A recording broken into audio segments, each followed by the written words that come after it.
ទៅកាន់ពិភពលោកដូចជន់នោះក្រិតចាប់ខ្ញុំចងនៅកន្លែងដ៏ស្មោកគ្រងជីវិតខ្ញុំសងព្រេងគ្មានទីជម្រកឲ្យដើរទៅនីងដើរទៅនោះពេលខ្លះសុំផ្ទះគេជ្រោកខ្ញុំស្អប់បំផុតមនុស្សណាចូលចិត្តលេងថ្នាំគឺ You wanna play with me ប្រយ័ត្នបែកក្បាលជាពីរធ្វើមនុស្សរស់នៅពេលស្លាប់ទៅឲ្យគេស្ដាយកុំប្រឹងដាក់បង្ករឿងប្រយ័ត្នងាប់ចោលម្ដាយពេលទំនេរដើរលេងហឺនម្សៅ get high ដូចជាកញ្ចាស់គេសក់វាធ្វើខ្លួនដូចជាចង្វាជិះទៅជិះមកបង្ហោះម៉ូតូតាមផ្លូវបើយើងសេពគប់មិត្តខុសវាធ្វើឲ្យយើងមានរឿងអាស្រូវសិក្សាពីចិត្តមនុស្សយើងសិក្សាឲ្យស៊ីជម្រៅដៃគេកាន់បារីដៃយើងត្រូវការស៊ីភៅមិនខ្លួនឯងជាណាមិនគេនឹងជីវ័យតែ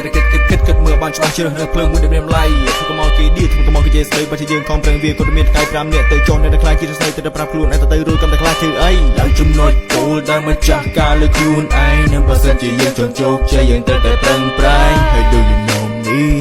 NETA ស្គាល់ខ្ញុំថ្ងៃនេះមិនចាំបាច់ដល់ថ្ងៃស្អែក You break fuck you all the haters ស្ដាប់ហើយយកគូមកគិតកុំមកធ្វើភ្លើឲ្យដើរទៅរិះគន់គេតែវាគ្មានការងារធ្វើក្មេងជក់គ្រឿងញៀនហើយវាថាដូចហោះទៅឋានលើឯនៅក្មេងចូលសាលាកុំប្រឹងជក់គ្រឿងញៀនបដៅឯងនឹងមកស្ដាប់ប្រយ័ត្នបងដាក់មកកភ្លៀងជក់បារីជក់អាភៀនឯងត្រូវតែជិះវៀងប្រយ័ត្ននៅសល់ត្រឹមមកឈូសជាមួយនឹងភ្លើងទៀនឲ្យកើតមកគ្មាននរណាម្នាក់ដែលគេមិនធ្លាប់ខុសមនុស្សយើងជោគជ័យបានទាល់តែយើងជាកែកំហុសឲ្យបត់ចម្រៀងមួយនេះស្ដាប់បានទាំងស្រីស្ដាប់បានទាំងប្រុសបើសិនជាខ្ញុំនិយាយមិនត្រូវខ្ញុំសំទោសផងចុះខ្ញុំដឹងតែខ្លួនខ្ញុំនេះមិនទាន់ល្អគ្រប់ដកប៉ុន្តែក្តីសម័យខ្ញុំគ្មាននរណាហ៊ានបញ្ឈប់រឹងប្រែងតាំងពីដំបូងរហូតមកដល់ទីបញ្ចប់ធ្វើអីដែលមានប្រយោជន៍ទើបមិនសូវមានអ្នកស្អប់